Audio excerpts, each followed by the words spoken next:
for inviting me back. I love being here. I love being with human beings that are consciously moving toward the truth of who they are, day by day, challenge by challenge, invitation by invitation. Every single time somebody makes you mad on the road, right? You go deeper into your true awareness. That's right? Y'all do that, right? Yeah, me too. Whenever I can. So I think that everybody in here would agree that the most important thing there is to know is who we are. And I think most of you would agree that most humans don't know who we are. And I think you would also agree that it takes a lot of work, frankly. It takes a lot of getting rid of lots of stuff in order to be able to align with that awareness, I am that I am. I mean, I think I've shown you all this tattoo. It says, I am. My suggestion to you is do not do this when you're an older woman because it looks like it was done in a women's prison. It does say I am, though. And so, and sometimes I just won't even, I'll forget that it's there. And then I'm like, oh yeah, that's right. I am that I am. So every movie we have ever watched that when the protagonist is faced into a corner of choice, it reveals something about humanity. It reveals something about humans. It reveals something about us. The movie, the script, backs the person into the corner. How many in here have been backed against a corner? Somebody famous said something like, if you haven't known pain, you haven't lived. In that corner where we find ourselves after a divorce, car wreck, loss of loved ones, loss of our programmed personality, we get down to it. We get down to who I think I am. That in the corner is where that is decided. That's oftentimes, like, breakups are a whole lot worse than they really need to be. I mean, they're hard. But they're harder when we are carrying shame and we find ourselves in the corner of shame. So the person rejected us because of whatever reason, but if I'm carrying shame, I'm going to interpret the rejection as something to do with me. And when I do that, I'm in trouble. When I do that, I'm in more pain than is necessary. When I get back into the corner and I find shame, I am someone who carries shame, guilt. Now I'm suffering. With any challenge that we have as humans, and sure you would agree, we've got a couple challenges going on as human beings right now. If you've ever been stripped raw, you're in a state of bewilderment, you know what it feels like to completely be disoriented. Nothing is solid anymore. Nothing is solid anymore. All of our touchstones evaporated. And in that state of confusion is where our true nature has a possibility to come forward. Our true nature of spirit beings in human form. That is where our souls evolve, or we suffer. This is the evolution of the soul. This is what the soul is wanting the human to do. The soul is always inviting us, come forth into spirit. And the human's like, no, I suck, I can't. And the spirit is like, please come. And no, I can't because I suck. For 50 years, or 10, or 2 months. So the evolution of our soul, to me, this is what it's all about, Alfie. This is what it's all about. If each time I'm challenged and I go into that corner and I say, who am I? Who am I really? Then I'm giving myself a chance to evolve. If we're honest with ourselves, we will admit that the human collective has been backed into a corner. It's a corner of disorientation, it's a corner of confusion, it's a corner of rawness. It's where we decide where our future, the trajectory of humanity for the next 1,000 years, I believe, will be decided. That's okay with the divine because the divine doesn't care. We're the only ones who care about times. Like, in my lifetime, I should have had this figured out. The divine is like, not so much. I've got plenty of time for you to wake up and to know the truth of who you are. We must determine the truth of who we are. We must know our identity. We have to know our identity. Or we're going to continue in the pain of living by someone else's rules, someone else's laws, someone else's beliefs, someone else's opinions. And that's been a lot of fun, hasn't it? Whew, so much fun. If we believe, truly believe, that we as human beings are made in the image of God, then how did we end up in this corner? How did we end up in this mess? Either we don't believe it, truly believe it, which means know it, or our image of what it means to be human and our understanding of the divine must be reevaluated. That's the good news and the bad news, and there ain't no bad news. I suggest, and I think that those of you here who've stood in that corner, having known your belief system just completely dismantled, your identity of who you are completely fragmented into pieces that are unrecognizable, that you would agree that humans have an image problem.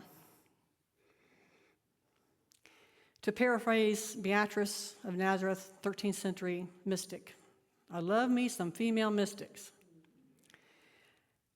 Our soul's desire is to fall into God like rain into the ocean. And the rain, upon arrival, cannot tell you where it ends and the ocean begins. I've had moments of that. Very short moments. I call them hummingbird visits. They come in and they show you a truth and they fly away. And you're left with, oh, if I could just take that in and live by that. And when the person cuts me off in traffic, I'm nice.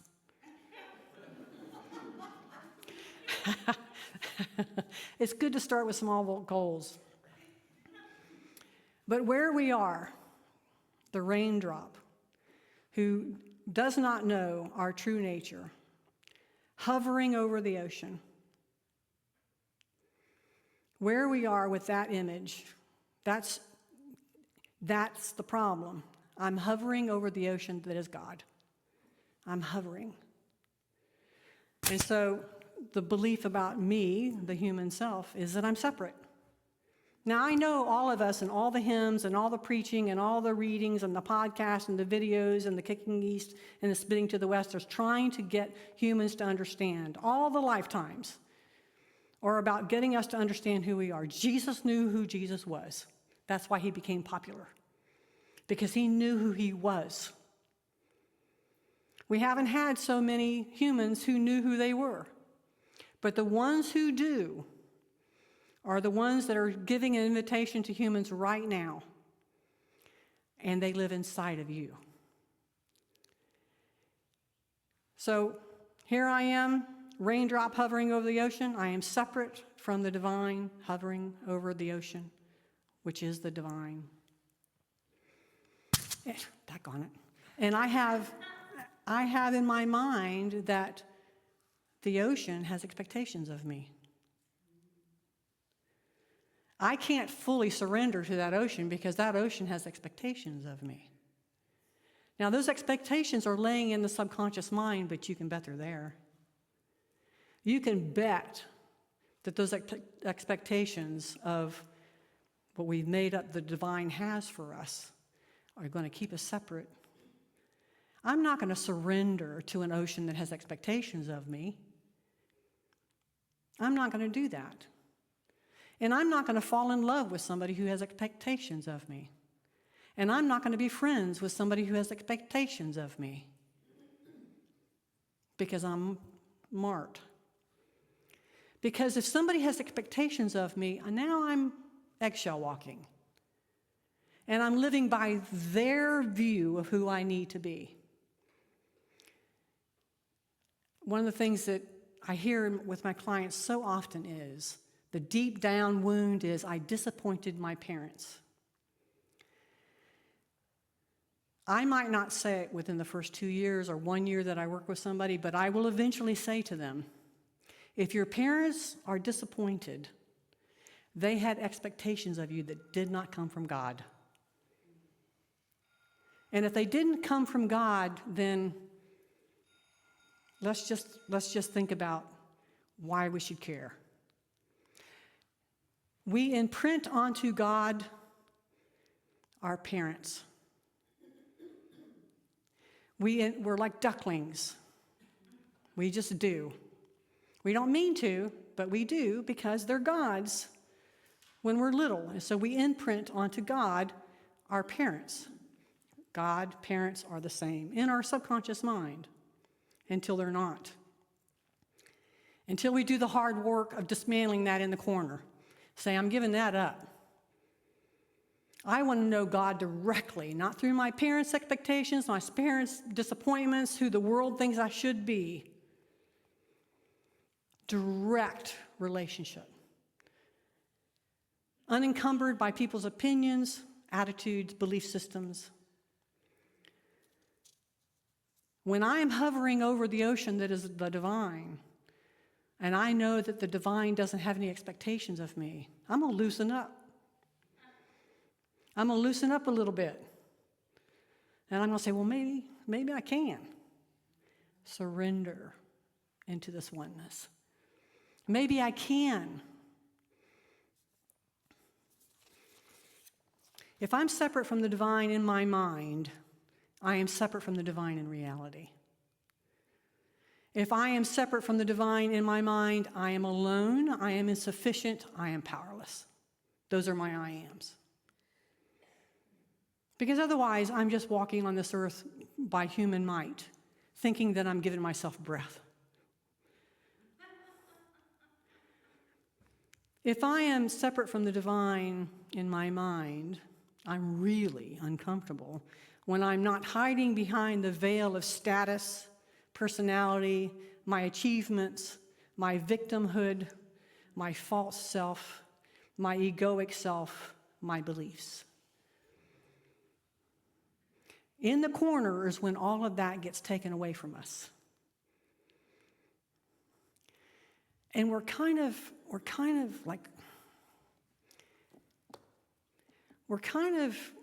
in a mess, because we don't really have a choice about that. The invitation from the divine within us, in the ocean of us, is always going to invite us into itself. So we are always going to feel that invite. We're going to be doing our duty-do, and we're going to feel the invite of the divine asking us to come closer. That invite is going to show up sometimes as existential angst. It's going to be the clash inside of us that says, no, I can't take that invitation because I suck. I can't take that invitation because you have expectations of me that I don't think I can fulfill because my parents said I disappointed them. But that invitation is not going to go away. It can't help itself but invite itself back to itself. It has to always have that invitation toward us. It can't help itself. It can't cut itself off from us because it is us and we are it. And so if we're not surrendering, if we're not giving in, if we're not letting go of the release of hovering, we're going to be in pain. And underneath everything of our lives, there's going to be this chewing away like a rat on a piece of something.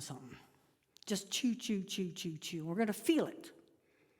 And then we're going to go to a psychiatrist or a therapist, and they're going to write a prescription. Nothing against Western medicine. I thank you, Jesus, for Western medicine. I've been known to take a Xanax or two. Okay, spiritual people do that. Okay? Thank goodness for that.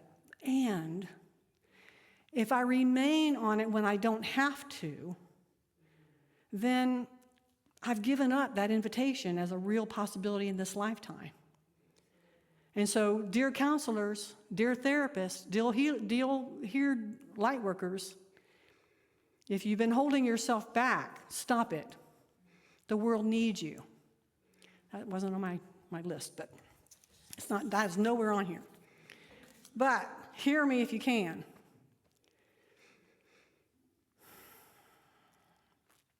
If I am separate from the divinity in my mind, I am afraid of death.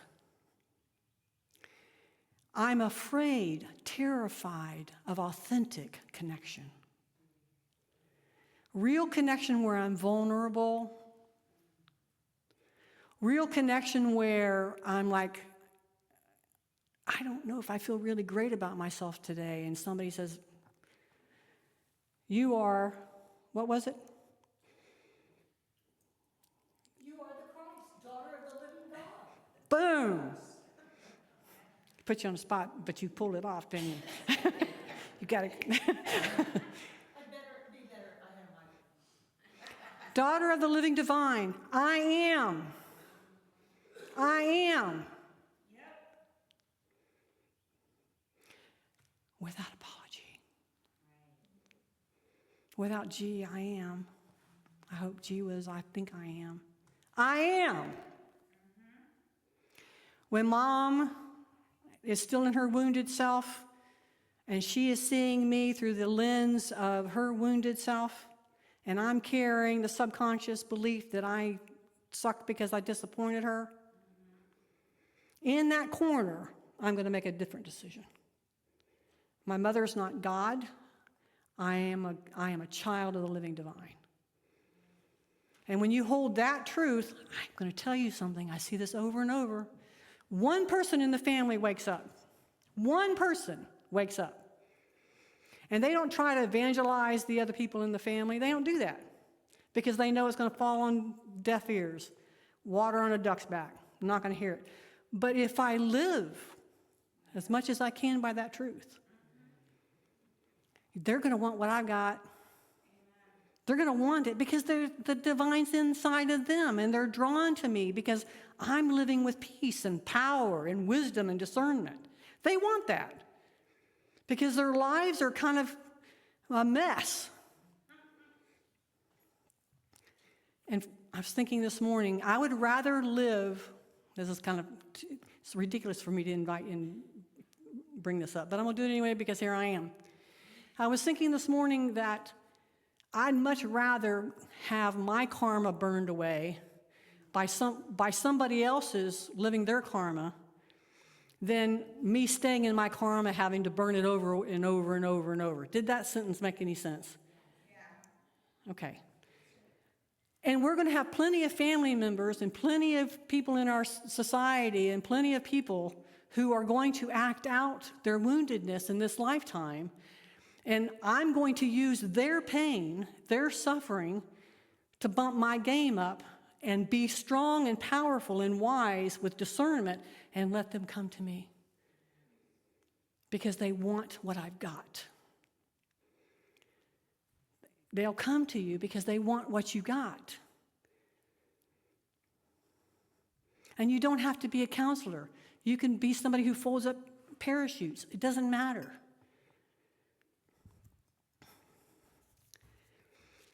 So, as the protagonist of my movie, I must decide who I am.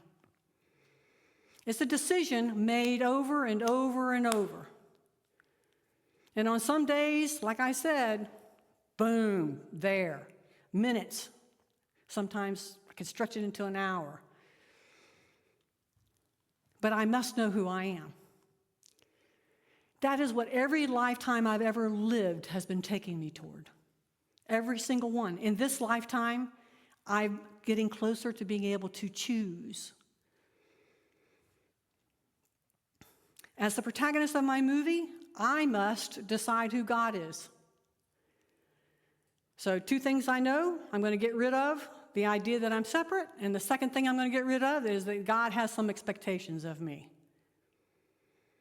Now I'm able to breathe a little easier and still pay my bills, go to work, have friends, have spouses, have children, have grandchildren, living that life of human, while knowing, walking as I am. Get a tattoo. All right. So my starting point is surrender. That's my starting point. It's absolute surrender. I am raw. I'm stripped of my false crown, my armor, my pretense, and my prayer becomes, reveal to me the truth of who I am. And then hold on.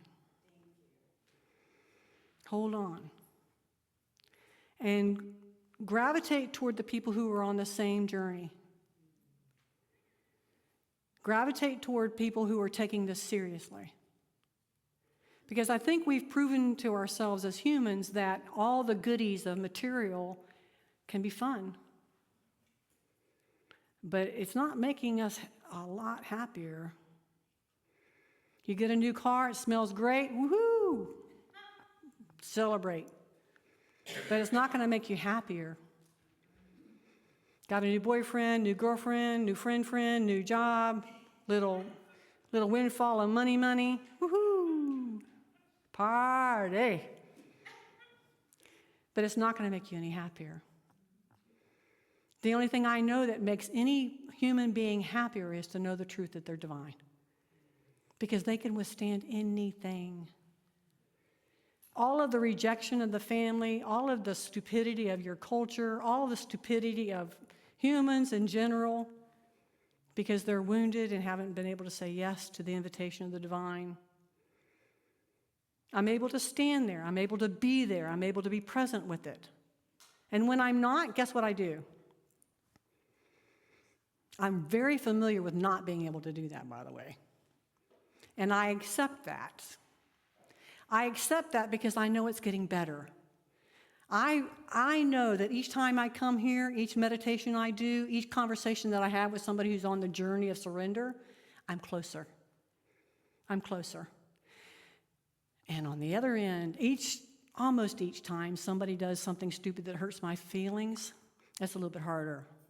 But I still am dedicated and loyal to the promise that I'm a divine being. And so I will use the challenge of their woundedness, and I will use the new car. I'm using them both. I will use the meditation, and I will use the friend not showing up on time for lunch. I will use the hummingbird visits that remind me, dear one, you are me. And I'll use whatever challenges that comes up that day, because there will be a challenge that day. My starting point is surrender. I am willing to experience direct relationship with the divine, and I am willing to drop the idea once and for all that the divine has any expectations of me. One of the things that I do I have a spirit group that I do once a year, and one of the first 4 times that we meet is practice the idea that we are all innocent. Nobody believes that. Nobody. How can I be innocent? I'm a grown adult. Living with the belief in their subconscious mind that a child who has been hurt can lose their innocence. That's a big thing to give up just for a story that's not really true. To give up my innocence because somebody has said that as you grow up, you lose your innocence. That's a heck of a thing to give up without some scrutiny. I had to do some scrutiny because I kept hearing it. I kept hearing people say, in one way or the other, I am not innocent, I am guilty. I'm like, well, how long do you have to be that? Well, I'm trying to forgive myself. I'm like, great. When will you do that? What do you have to do to have that innocence? What if we don't lose our innocence, people? We lose our naivete. The child finds out that if they walk and the dog is there, they trip over the dog, they're going to hit the ground. That naivete is blown. The child didn't know that. The child didn't know that if she hit her elbow that it was going to hurt. Naivete. Naive does not mean innocence. You can't take my innocence away. It's not yours. Nobody can take my innocence away. Ergo, nobody can take your innocence away. Who has that much power? Who has that much power? It's one of the most devastating things I think humans are carrying in their backs and in their broken hearts and their constricted voice. There's something wrong with me. There ain't. When I know, when I'm able to live as the ocean, I move in this world with a surety. I might still have some bad days. Somebody in the regime does might kick me in the gut. Ooh. Or I see a victim, I'm like, oh, I'm going to have that, and I'm going to give it to myself. Because I do not expect myself to move in this human world without being affected by it. But I will decide how affected and for how long, because I know who I am on my good days. So I stop hiding. Most people don't even know they're hiding. They don't even know they're wearing a mask. I own my warrior self, my wise self, my mystical self, the mystery of me. It is no longer frightening. I'm finally able to see the events of the world of humans have meaning, and we are meant to return to the divine nature of who we are. We're meant to return to it. I will use the circumstances of humanity to get myself back to that, over and over and over again. And I'll be patient with myself for how long it's taking, a lifetime or 100. Doesn't matter. What am I going to do, fight against that? And just, I'm traveling up the mountain, I'm going to cut some trees down over the trail that I'm trying to get up? No.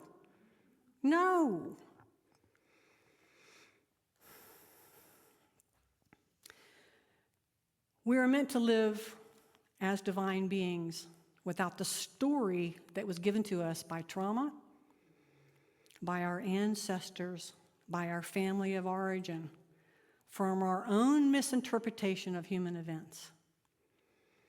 It's a choice. I, for one, want to be living as a human being, a droplet that disappears into the ocean. Because now I've got everything I need, and I ain't afraid of nothing. Thank you. Light of God surrounds us. The love of God enfolds us. The power of God protects us. The presence of God watches over us. Wherever we are, God is, and all is well.